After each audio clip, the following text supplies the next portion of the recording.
Isang mapagpalang araw po sa ating lahat. Ikalimang wika, nauuhaw ako mula po sa aklat ng 1:19 verse 28. Alam ni Jesus na naganap na ang lahat ng bagay, kaya't upang matupad ang kasulatan ay sinabi niya, nauuhaw ako. Ang pitong wika ng Panginoong Jesus sa krus ay sadyang punong-puno ng kahulugan. Ang unang tatlo ay patungkol sa kanyang kaugnayan at pagmamahal sa tao. Ang ika-4, ika-6 at ika-7 wika naman ay ang kanyang pagtawag sa Diyos Ama at kaganapan ng kanyang misyon sa sangkatauhan. Tanging ang ika-5 wika lamang ang pangungusap na may kinalaman patungkol sa kanyang sarili. Sa ating pag-alaala sa pinagdaanan ng ating Panginoong Jesus upang tayo ay magkaroon ng buhay na walang hanggan, ating pong pagbulayan ang mga tanong na ito. Bakit nabanggit ng Panginoong Hesus ang salitang nauuhaw ako? Ano ang ibig sabihin ng mga salitang ito? At sa kasulukuyan, ano ang mensahe ng mga salitang ito sa atin? Samahan niyo po akong manalangin. Hallelujah, Jesus. Pinupuri ka namin, pinasasalamatan, dinadakila ka namin, Panginoon, sa aming buhay. Maraming salamat, O God, dahil sa kabila, Panginoon, ng aming sitwasyon, Panginoon, ay binigyan niyo po kami, Panginoon, ng pagkakataon, Panginoon, na gunitain, Panginoon, ang ginawa mo, Panginoon, na pagliligtas sa amin. Panginoon, sa oras na ito, kami po ay nagpapakumbaba sa iyong harapan, Panginoon. Pakalinisin niyo po ang bawat isa, Panginoon, upang ang mga salita mo, Panginoon, na marinig namin, Lord, ay tunay nga, O Diyos, na magrema sa aming buhay. Ang iyo pong lingkod, Panginoon, ay gamitin niyo lamang pong instrumento, Panginoon, para sa pagpapahayag ng iyong salita, Panginoon. Kayo po, Panginoon, ang mataas, madakila, Panginoon, at marinig sa gagawin namin ito, Panginoon. Maraming salamat, Lord, at bigyan niyo po ang bawat isa, Panginoon, ng puso, Panginoon, na handang tanggapin, Panginoon, ang iyong mensahe, Panginoon. Pinupuri ka namin, pinasasalamatan, dinadakila sa pangalan ni Jesus. Amen. Ano po ang ibig sabihin ng thirsty o uhaw? Pag sinabi po natin tayo ay nauuhaw, ibig sabihin po ay nangangailangan po tayo ng isang bagay. Literal po, kaugnay nito ang pagkauhaw sa isang inumin sa tubig. Maaari pong ma-connect ito sa kauhawan sa mga material na bagay at higit na lalo sa kauhawan po pagdating sa mga espiritual na bagay. Ating pong balikan ang kwento at pahayag ng Panginoong Hesus patungkol sa tubig at pagkauhaw. Kung ating pong maaalala, ang unang miracle na ginawa ng ating Panginoong Hesus ay may kaugnayan sa tubig na kung saan may kita po natin sa aklat ng 1, 2, 1 hanggang 11 na ginawa ng ating Panginoong Hesus na alak ang mga tubig. Maging ang kanyang pakikipag-usap sa isang Samaritana at pagpapakilala na siya ang living water na may kita natin sa 1, particular na po sa verses 14, ang sinabi doon, ang sino mang uminom ng tubig na ibibigay ko ay hindi na mauuhaw magpakailanman. Ang tubig na aking ibibigay sa kanya ay magiging balon ng tubig na mapapa sa kanya. Ito ay bubukal sa buhay na walang hanggan. Maging tingnan din po natin sa aklat ulit ng 1:7, verses 37 to 39, ang sabi po doon, sa huli at dakilang araw ng kapistahan tumayo si Jesus. Sa malakas na tinig siya ay nagsabi, kung ang sino man ay nauuhaw, hayaan siyang lumapit sa akin at uminom. Mangyayari sa sumasampalataya sa akin ang gaya ng sinabi ng kasulatan. Magkakaroon siya ng ilog na tubig na buhay, ito ay aagos mula sa loob niya. Sinabi niya ito patungkol sa espiritu na tatanggapin ng mga sumasampalataya sa kanya, sapagkat hindi na ibibigay ang banal na espiritu dahil hindi pa naluluwalhati si Jesus. Pero bakit ang pinagmumulan ng tubig na nagbibigay buhay ay mismo ang nauuhaw? Bakit binanggit ng ating Panginoong Hesus ang dalawang salitang nauuhaw ako? 70% po ng ating katawan ay tubig. Ang ating katawan ay nangangailangan ng tubig para sa mga cells, organs, at tissue. Ang tubig ang tumutulong para maisaayos ang temperatura ng ating katawan at mapanatili nito ang maayos na sirkulasyon ng ating dugo. Nawawalan ng tubig ang ating katawan sa pamamagitan ng paghinga, pagpapapawis at pagtunaw. Kaya nga po napakahalaga ng pag-inom ng tubig. We are required to drink 8 to 9 glasses of water sa isang araw. At pagkain ng mga pagkain na naglalaman ng tubig. Pangalawa, sa hangin, ang tubig po ay napakahalaga. Kaya lamang pong mabuhay ng tao ng 3 araw ng walang tubig. Walang alinlangan po na nakaranas ang ating Panginoong Hesus ng pinakamasakit na maaring maranasan ng pisikal na katawan ng isang tao. Totoo ito, ang 39 na lashes, ang korona ng mga tinik, ang mga pako na bakal sa kanyang mga kamay at paa, ang 3 oras na nakabayubay sa krus, ang bawat hinga na puno ng sakit. At sa gitna ng kanyang paghihirap na dinaranas, ipinahayag ni Jesus ang simpleng katotohanan na uuhaw siya. Humihingi siya ng isang bagay na makatutulong sa uhaw na nararanasan. Ating pong tandaan na nasa kaanyo ang tao, ang Panginoong Hesus nang siya ay pinahirapan at pinako sa krus. Wala ang kanyang pagiging Diyos. Walang pagkukunwari, tunay lahat ang kanyang nararanasan. Patunay dito ang pagtanggi niya sa unang pagbigay sa kanya ng inumin na naitala sa mga aklat ng Mateo at Marcos. Sa Mateo 27:34, binigyan nila si Jesus ng maasim na alak na hinaluan ng apdo upang inumin. Nang matikman niya ito, ayaw niya itong inumin. Mula naman po sa aklat ng Marcos 15:23, at siya'y binigyan nila ng alak na hinaluan ng mira, ngunit hindi niya tinanggap iyon. Inalok po ng mga Romanong kawal si Jesus ng matamis na alak na may halong apdo. Ang gal ay ang nakalalasong apdo ng atay. Hinahaluan ito ng matamis na alak at nagsisilbi itong anesthesia upang hindi gasinong madama ang hapdi ng pako sa laman.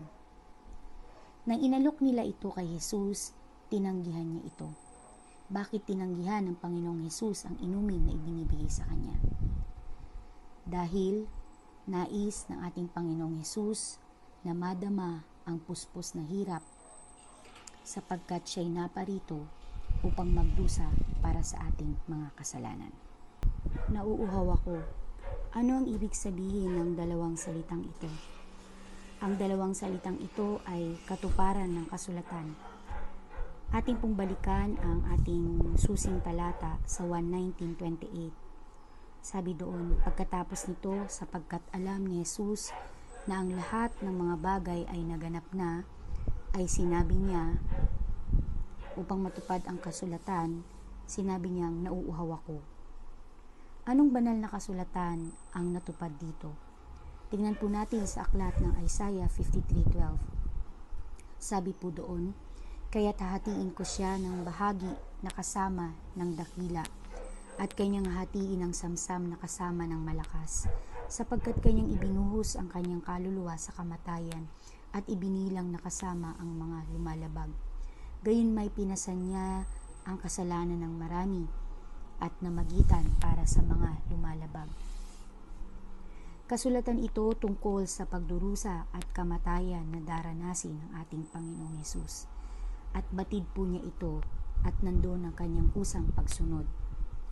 Maging sa awit ng pagdadalamhati na isinulat ni Haring David, ay tila na isa katuparan ng literal ng ating Panginoong Hesus.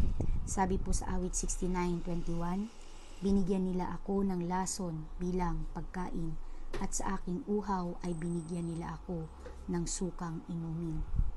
Tila hiniling ni Hesus na may isang bagay na mapawi ang kanyang pagkauhaw upang matupad ang nasusulat sa awit 69:21. Ang pagsabi ng Panginoong Hesus ng nauuhaw ako ay indikasyon na malapit na siyang mamatay. May kasabihan na ang mga tao daw po na malapit ng mamatay ay karamihan ay humihingi ng tubig. Sa pangalawang pagkakataon ay binigyan siya ng kawal ng inumin. May kita po natin to sa aklat ng 1:19-29. Ang sabi po doon, mayroon doong isang sisidlang puno ng maasim na alak, kaya't naglalagay sila ng isang esponghang basa ng suka. Sa isang sanga ng isopo, kanilang inilagay sa kanyang bibig. Binigyan ng kawal ang Panginoong Hesus ng inumin na para sa kanila. Posca po ang tawag dito. Isa po itong popular na inumin ng mga Romanong kawal. Ito po ay pinaghalong suka at tubig. Ito ang iniinom ng mga kawal upang maibsan po ang kanilang pagkauhaw sa tuwing may gaganaping pagpapapako sa krus. Inilagay po nila ito sa isang espongha at ibinigay sa ating Panginoong Hesus. Pagkatapos tanggapin ng ating Panginoong Hesus ang inumin, binanggit niya ang salitang natupad na. Tunay nga po na natupad na ang kanyang misyon na mailigtas ang sangkatauhan sa mga kasalanan. So ano pong ibig sabihin ng katanungan kanina na bakit ang pinagmumula ng tubig na nagbibigay buhay ay mismo ang nauuhaw? Ibig sabihin po neto, ibinigay na po lahat ng ating Panginoong Hesus, maging ang kanyang buhay para sa ating kaligtasan. Nauuhaw po siya literal sa tubig dahil sa hirap na naranasan niya sa mga oras na iyon.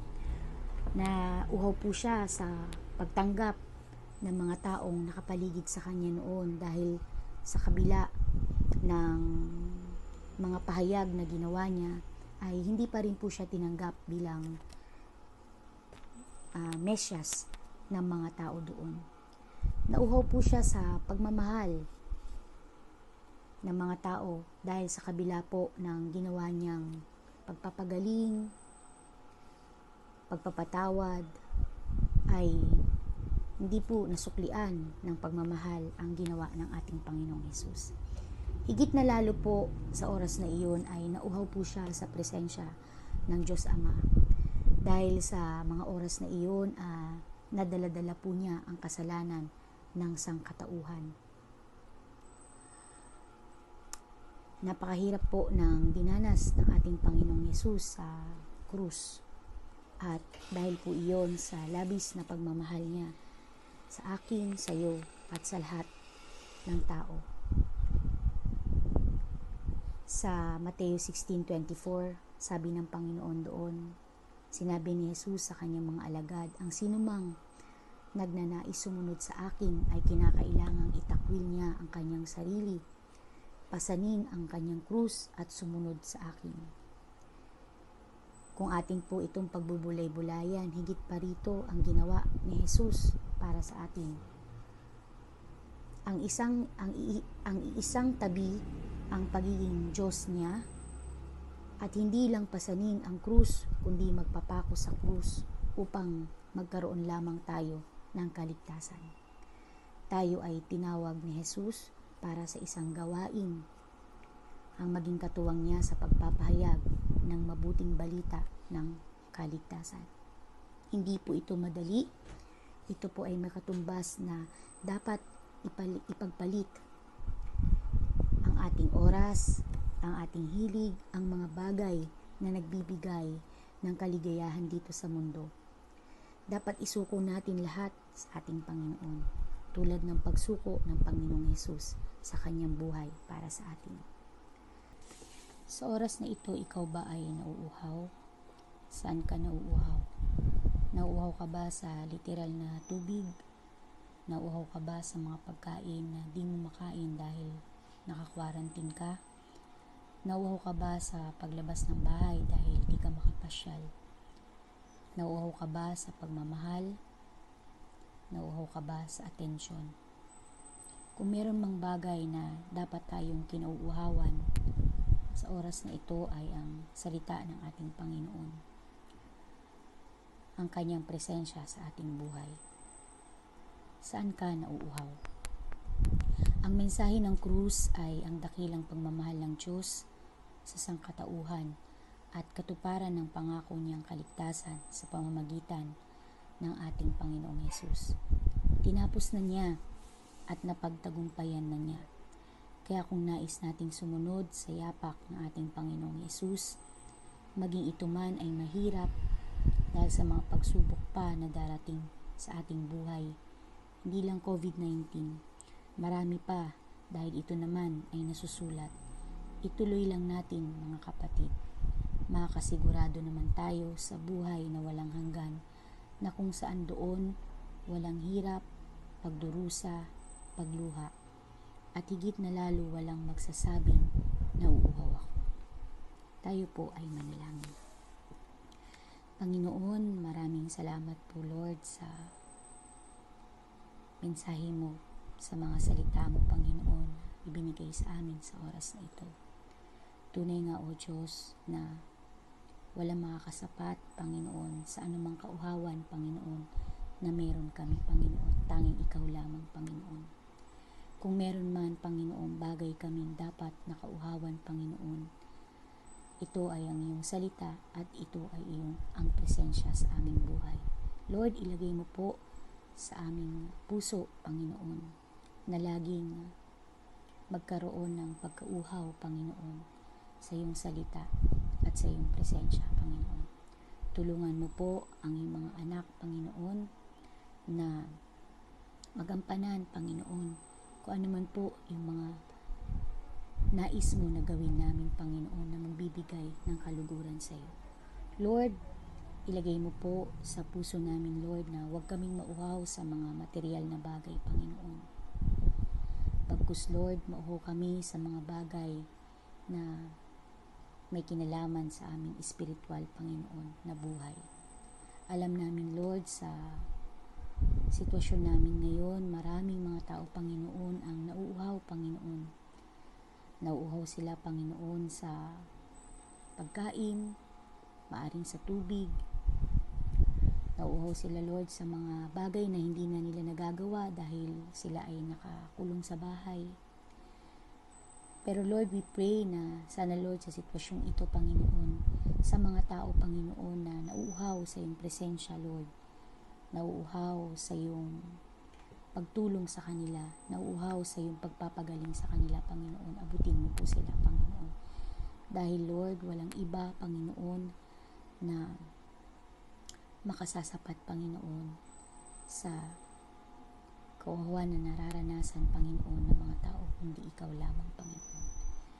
Tinitiwala namin sa iyo, Lord, ang buhay namin, Panginoon, maging ang sitwasyon namin, Panginoon, sa oras na ito, Panginoon.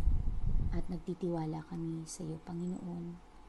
Alam namin, Lord, na hindi mangyayari ito, Panginoon, na hindi mo ito kalooban, Panginoon.